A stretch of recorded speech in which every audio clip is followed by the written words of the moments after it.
Kolkata TV ডিজিটালে Bhaswati রয়েছে আপনাদের সঙ্গে।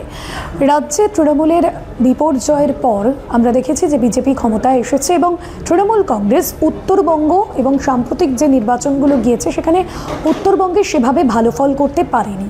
তবে এই তৃণমূল কংগ্রেসের আমলে বেশ কিছু জাহাঙ্গীর খানের মতন নেতা যাদের উত্থান হয়েছে, শুধুমাত্র জাহাঙ্গীর খান নয়, বিভিন্ন জায়গায় আমরা দেখেছি, বিভিন্ন জেলা, বিভিন্ন জায়গা থেকে তৃণমূল কংগ্রেসের শুধুমাত্র প্রতীকে তারা নিজেদের আধিপত্য বাড়িয়ে গিয়েছে, নিজেদের উত্থান নিজেরা করেছে।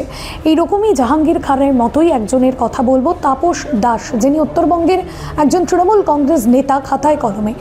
এই নেতা শুধুমাত্র তৃণমূল কংগ্রেসের বললে ভুল হবে, তিনি বোধহয় দুই ফুলেই থাকতে স্বাচ্ছন্দ্য বোধ করেন, একদিকে ঘাসফুল এবং অন্যদিকে পদ্মফুল। অর্থাৎ তৃণমূল কংগ্রেসেও যেরকম তিনি দাপটের সঙ্গে তার উত্থান দেখা গিয়েছে, তার আধিপত্য ছিল, বিজেপিতে যখন তিনি যোগদান করেন বা বিজেপিতে যখন তিনি আসেন সেই সময়ও কিন্তু তিনি তার নিজের যে আধিপত্য, নিজের যে রাজত্ব, সেটা কিন্তু তিনি বজায় রেখেছেন। দিনহাটার এই তৃণমূল কংগ্রেস নেতা তাপস রায়, যিনি গোটা এলাকায় সাধারণ মানুষের কাছে বেলচা তাপস নামে পরিচিত। তবে এই বেলচা তাপসের নাম কেন এরকম হলো বা কেনই বা তাকে নিয়ে সাধারণ মানুষজন কি বলছেন, দিনহাটার মানুষজন, সেটাই বলি আপনাদের।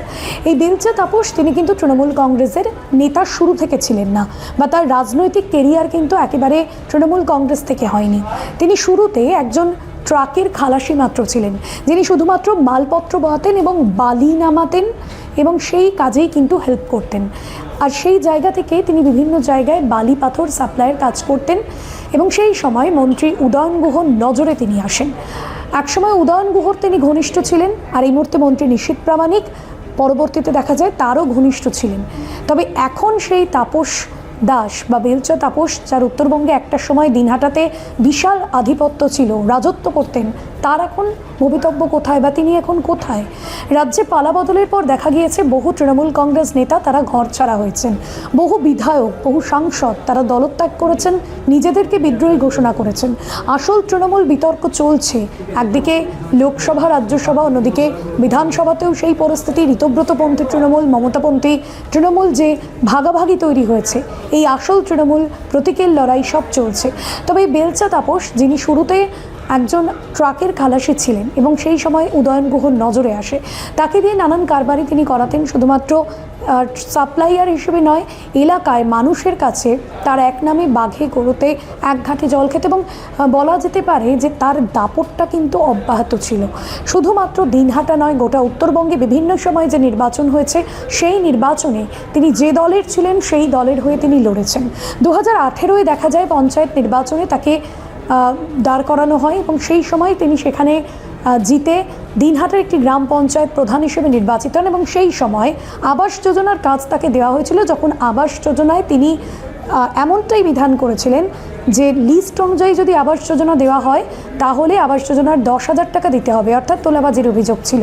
অন্যদিকে আবাস যোজনায় নাম থাকা না সত্ত্বেও যদি সাথে সাথে আপনাকে বাড়ি পাইয়ে দেওয়া হয় তাহলে 20,000 টাকা দিতে হবে। ঠিক এভাবেই তিনি এলাকায় রাজ করতেন এবং তিনি বেলচা দিয়ে বিভিন্ন রকম কাজ করতেন বলেই তাকে সাধারণ মানুষজন বেলচা তাপস বলেই চেনে।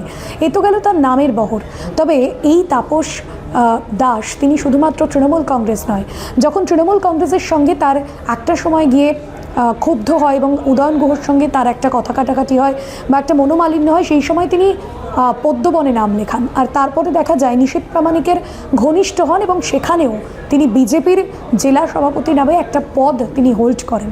পরবর্তীতে দেখা যায় 2026 নির্বাচনের ঠিক আগে তিনি আবারও তৃণমূলে ব্যাক করেন এবং সেই সময় উদয়ন গুহ তাকে কিন্তু একেবারে জাঁকজমকভাবে তিনি তাকে আহ্বান জানান। নিশীথ প্রামাণিকের হয়ে যখন তিনি কাজ করেছেন, সেই সময় ভোটে নিশীথ প্রামাণিকের হয়ে তিনি লড়েছিলেন।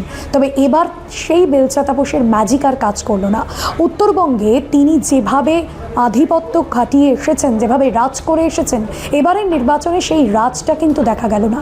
যেভাবে তিনি ভোট নিয়ে এসেছেন, ভোট লুট করে এসেছেন উদয়ন গুহর হয়েও, সেই দাপটটা কিন্তু এবারের নির্বাচনে তার কাজ করলো না। আর তার জন্যই বোধহয় উত্তরবঙ্গে ফলাফল যে কথা বলছে সেটা তো আপনারা জানেন।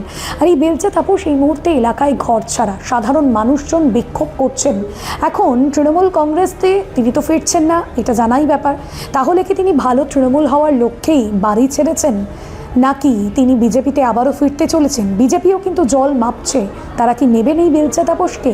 কারণ এই মুহূর্তে দিনহাটার মানুষজন তারা ফুঁসছে যে আবাস যোজনার টাকা তারা দিয়েও ঘর পাননি, যার জন্য বিভিন্ন মানুষের মাথার ছাদটুকু কেড়ে নিয়েছে এই তাপস দাস। তিনি এখন কোথায়?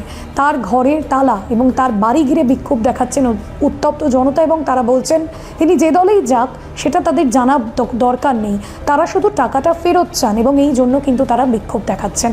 আজকের এই বিষয় এখানেই শেষ করব, তবে অন্যান্য আপডেটের জন্য দেখতে থাকুন কলকাতা টিভি ডিজিটাল।